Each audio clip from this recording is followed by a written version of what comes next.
Dylan criou uma pele artificial portátil para cobrir uma grande mancha de nascença no rosto, mas quando pensou que seu experimento tinha finalmente dado certo, a pele começou a crescer descontroladamente, cobrindo sua boca. Desesperado, ele tentou cortar a pele com um bisturi várias vezes, sem sucesso, até que seus olhos, nariz e boca foram totalmente cobertos, fazendo com que ele perdesse a consciência por falta de ar. 10 anos se passaram. Sua filha, Laura, conseguiu uma bolsa de estudos integral em uma universidade de Singapura. Durante esses anos, ela sempre foi julgada pelas marcas herdadas no rosto, o que a levou a querer mudar de ambiente. Decidiu morar com sua tia e uma prima chamada Camila, que tinha a mesma idade, mas a diferença cultural e o ambiente novo dificultaram sua adaptação. Laura acreditava que seu rosto era o motivo de não se encaixar. O único que parecia compreendê-la era um morador de rua que ela encontrava todos os dias a caminho da universidade. Por sorte, ela era uma das melhores alunas da turma. Quando comentou que queria continuar os estudos do pai sobre a pele artificial, um professor permitiu o uso do laboratório, com a condição de supervisionar tudo, embora tivesse segundas intenções. No entanto, com base apenas nos antigos registros do pai, Laura não conseguia avanços. Depois de muitas tentativas sem sucesso, o professor se decepcionou e passou o projeto para outra aluna. Abalada, Laura viu um panfleto no chão e teve uma ideia. As plantas possuem maior capacidade de regeneração do que os animais. Talvez o DNA vegetal fosse a chave para destravar o impasse do experimento. Naquela noite, ela entrou escondida no jardim botânico e encontrou uma flor símbolo da cidade. Apesar da aparência bonita, o cheiro era extremamente forte e desagradável, o que lhe lembrava sua própria imperfeição. Após colher uma amostra da planta, voltou ao laboratório e preparou uma nova fórmula. Enquanto isso, o professor estava ocupado com sua aluna, Rebecca, sem imaginar que Laura estaria no laboratório. Resistindo à dor, ela cortou um pedaço da própria coxa, colocou uma pele retirada de um camundongo sobre a ferida e injetou a nova substância. Surpreendentemente, as peles se fundiram rapidamente. Vendo que o experimento estava funcionando, o professor, que ouvira barulhos, saiu para verificar. Rebecca, ao flagrar Laura e o professor juntos no laboratório, interpretou mal a situação e tirou uma foto, pensando que Laura também havia trocado favores por boas notas. Revoltada, Rebecca enviou a imagem para Camila, que ficou furiosa. Sua mãe sempre pedia que ela se inspirasse em Laura, mas agora achava que ela não passava de uma aproveitadora. Ao contar à mãe o que havia visto, a resposta foi apenas que estava com ciúmes. Mais tarde, Rebecca foi até o topo de uma colina e, quando encontrou Laura, a humilhou por sua aparência e a mandou ficar longe do professor. Depois, foi embora sem ouvir resposta. Laura tentou apagar sua mancha do rosto à força, como se aquilo fosse a origem de todos os seus problemas. Mas mesmo sofrendo calada, voltou para casa. Assim que entrou, viu o altar do pai destruído e Camila gritando para que ela voltasse para seu país. Exausta de tantas ofensas, Laura reagiu e as duas acabaram brigando. Quando percebeu, Camila já não respirava mais e a tia estava prestes a chegar. Sem ver outra saída, Laura tomou uma decisão drástica. Pegou o bisturi, removeu a pele do rosto de Camila e aplicou nela a substância experimental. A dor era intensa, mas a pele nova começou a se adaptar rapidamente e ela finalmente viu o rosto que sempre sonhou ter. De repente, ouviu o carro da tia. Rapidamente, colocou as roupas de Camila e escondeu o corpo debaixo da cama. No dia seguinte, a tia viajou para a Europa e não voltaria por pelo menos 2 semanas. Para manter as aparências, Laura passou a estudar os vídeos do celular de Camila, imitando seu jeito de falar e se comportar. Ao ir para a universidade como Camila, descobriu que ela tinha um namorado secreto. Sem nunca ter vivido um romance, Laura se encantou com a experiência. Eles foram até a colina juntos, mas durante o encontro, o rapaz notou uma cicatriz na testa dela. Laura correu de volta para casa e aplicou mais da substância em sua pele. Foi então que percebeu que seu caderno de anotações havia sumido. Revirou todo o laboratório e, sem sucesso, ligou para o professor, que afirmou, sem vergonha, que agora a pesquisa era dele. Revoltada, Laura ia até ele tirar satisfação, mas encontrou Rebecca do lado de fora. Fingindo ser Camila, pediu carona até em casa. Durante o trajeto, Rebecca ficou encantada com a beleza e o corpo dela. Ao chegarem, Laura trancou a porta e começou a sentir os efeitos da substância acabando. Rebecca desconfiou do comportamento estranho e fugiu para o andar de baixo. Como a casa estava em reforma, as janelas ainda não tinham sido instaladas. Sem saída, Rebecca tentou se esconder no jardim, dentro de um tanque d'água. No entanto, Laura logo percebeu as ondulações na água e a encontrou.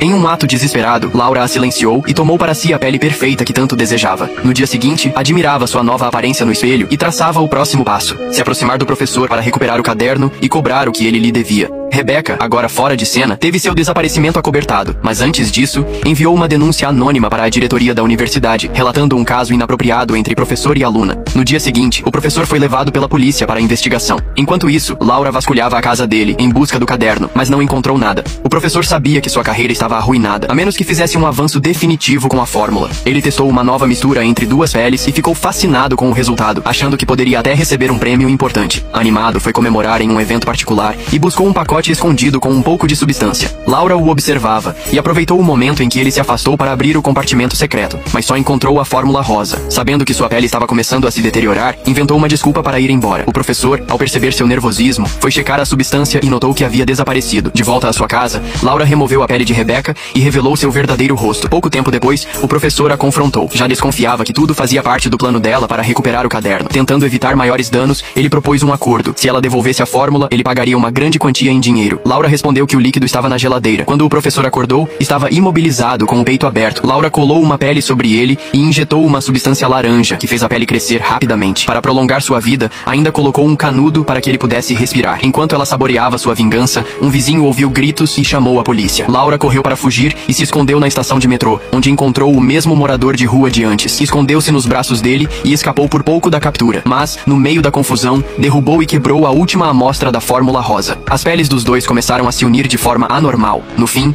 Laura se transformou em uma criatura assustadora, como um aviso de que a obsessão e a ganância podem ter consequências irreversíveis.